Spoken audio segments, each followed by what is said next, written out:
You know, I'm right. The podcast that uncovers the origin stories of some of the biggest names in sports, media, entertainment, and music.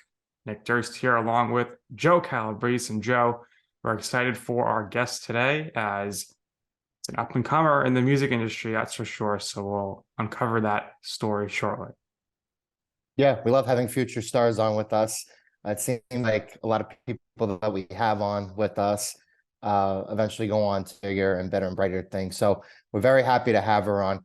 She's 25 singer-songwriter from Sioux City, Iowa, Midwestern girl. I love Midwestern girls. Ione, welcome to the show. How are you doing today? What was it like growing in the middle in the heartland? So I really grew up in a small town outside Iowa.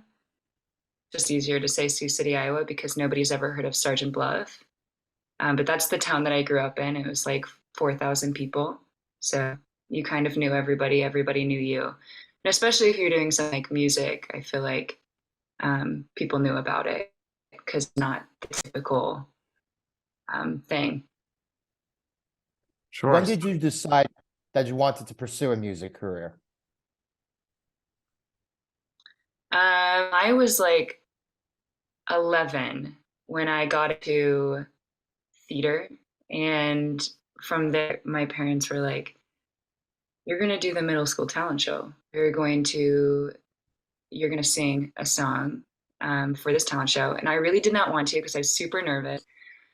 But I ended up doing it. I sang Me and Bobby McGee by Janis Joplin as an 11-year-old at this talent show. And there was some older guys who were doing an instrumental. I believe they were doing Inner Sandman. And after the talent show, they came up to me and were like, "Hey, we want to form a band because we didn't have a singer." So that's kind of how it all started. And then that group of guys I ended up performing with for several years afterwards.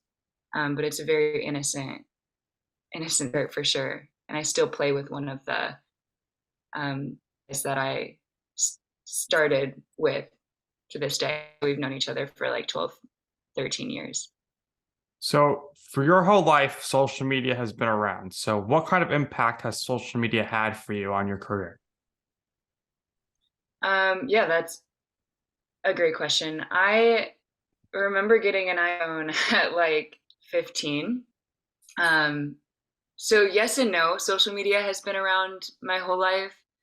I think it was just like coming out, like Instagram was the first thing that my generation or my age group really got into, or at least that I remember. Like I remember having a Facebook or something like that, or MySpace.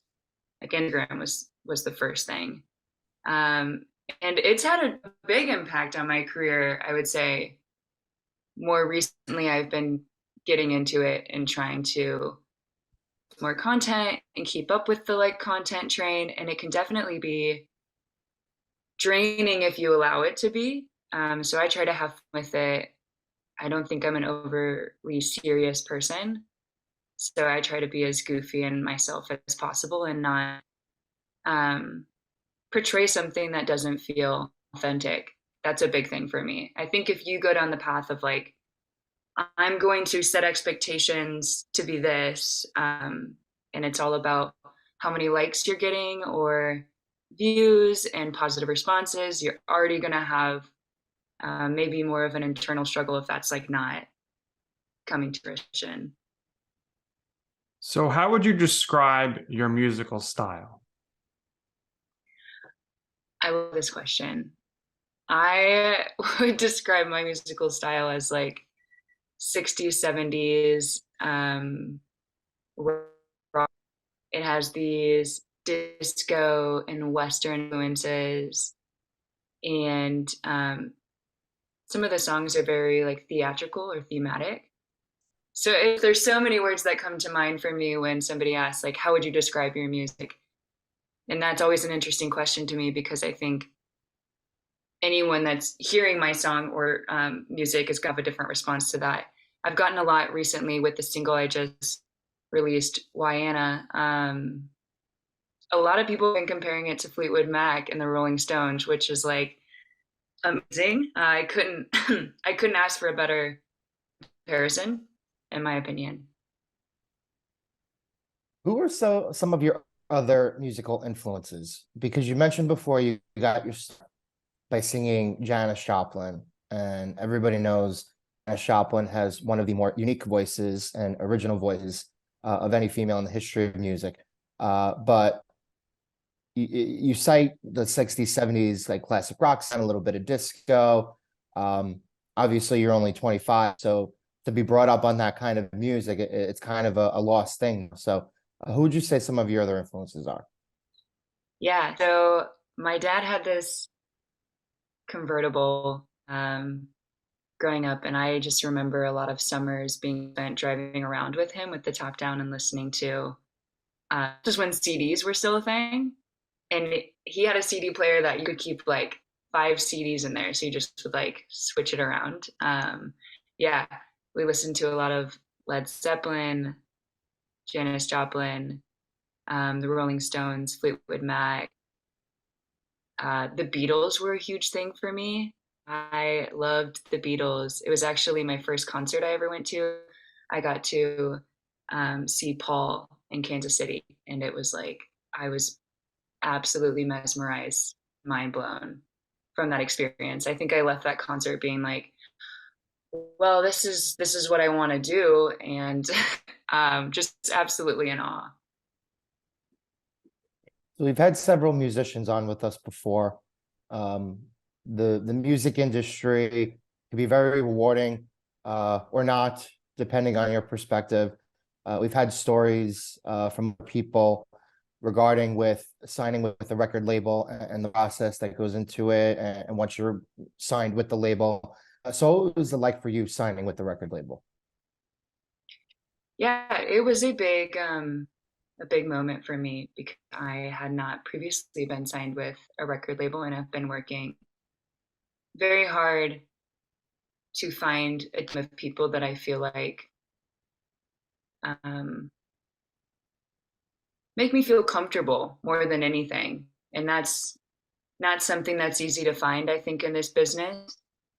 I have an amazing management team, an amazing label that I get to talk to the people who started both of those companies. Like, that's unheard of. I think most artists aren't talking to their label head or maybe their manager every day.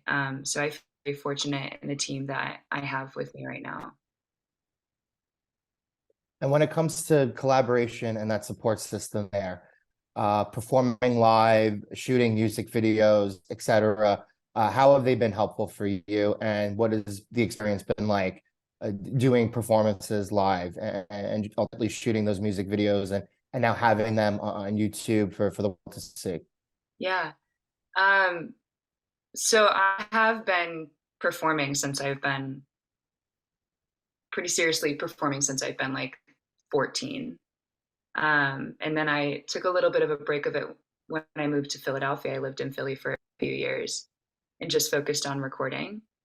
Um, but I love performing live. I'm starting to get back into that more, and it's been amazing having the help of management and the team behind me because I've been pretty DIY or DIY for the most. I've been doing it myself. So to have a group of people behind me being like, "Hey, we're gonna reach out to this venue," or "Did you find a photographer or a videographer that you like? If not, we have these recommendations." I'm like, whoa, whoa, whoa, pumped up, somebody is helping me. It feels very bizarre to like have that help, but at the same time, amazing. And so I think I'm still in the very new stages of it and getting used to that help. And yeah, maybe it was just the way I was raised, but I'm I'm definitely someone that's like, well, I'm gonna do everything by myself, and that's just how it's going to be. So it's been a really cool new experience to have and an amazing help. And also, I'm a pretty like can be a pretty scattered brain person. So having people text me or send me an email reminding me like, hey, have you thought of this?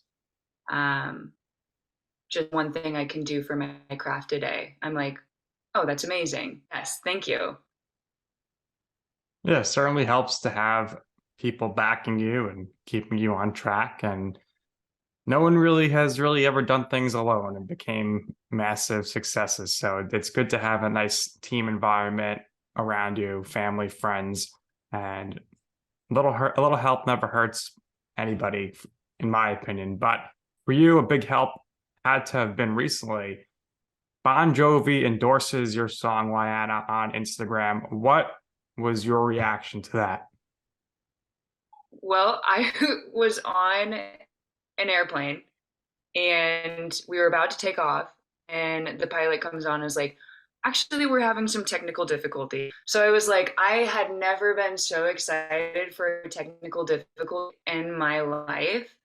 But we got to sit on the tarmac for another hour and a half. So I got to like see the positive responses and be able to repost that, and just like feel the excitement instead of immediately going into the air and like not having time to process that.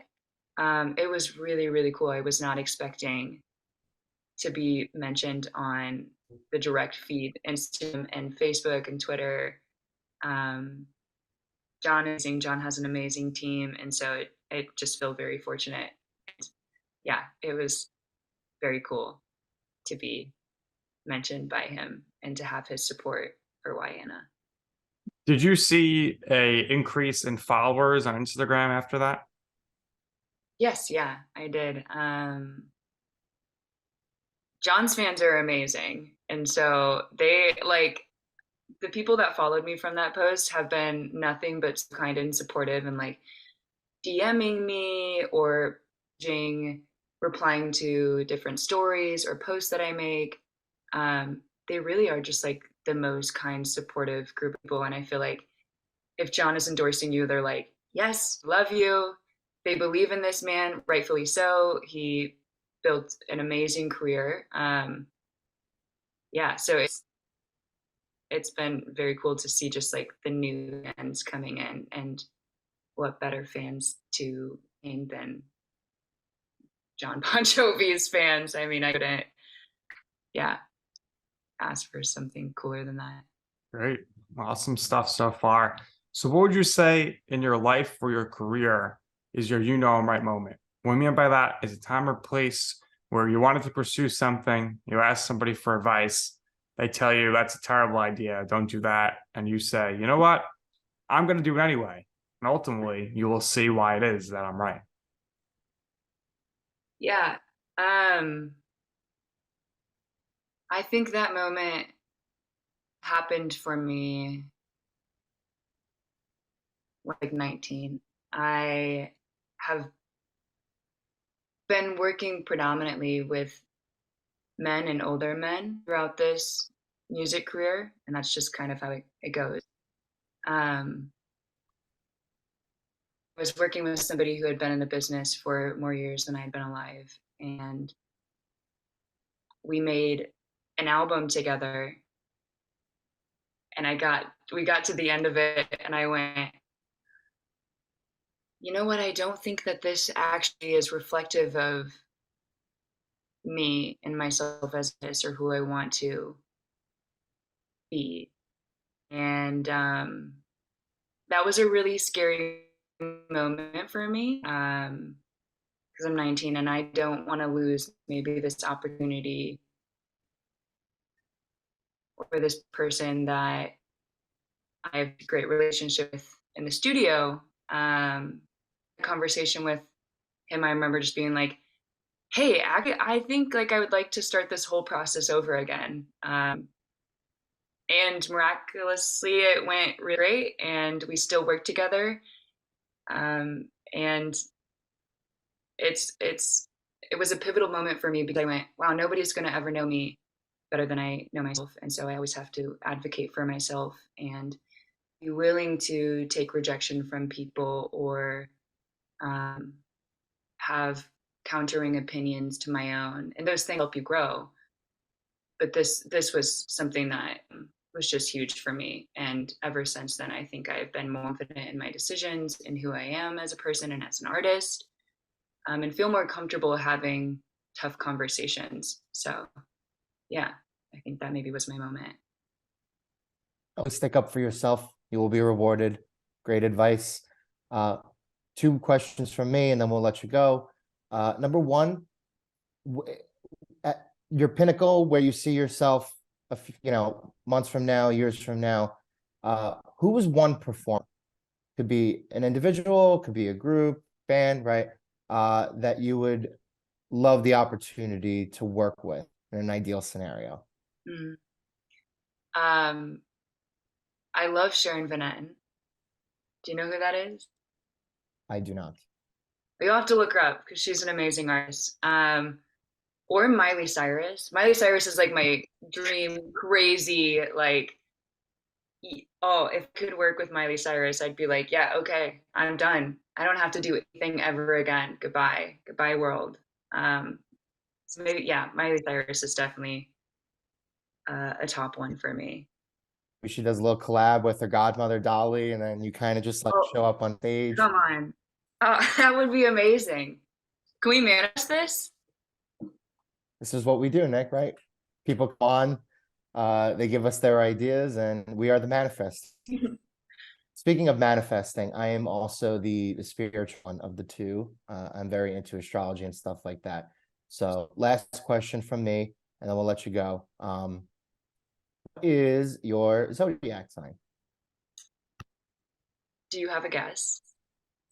Oh man, everybody is always like, you can guess. Sagittarius is my guess. Sagittarius. You're right.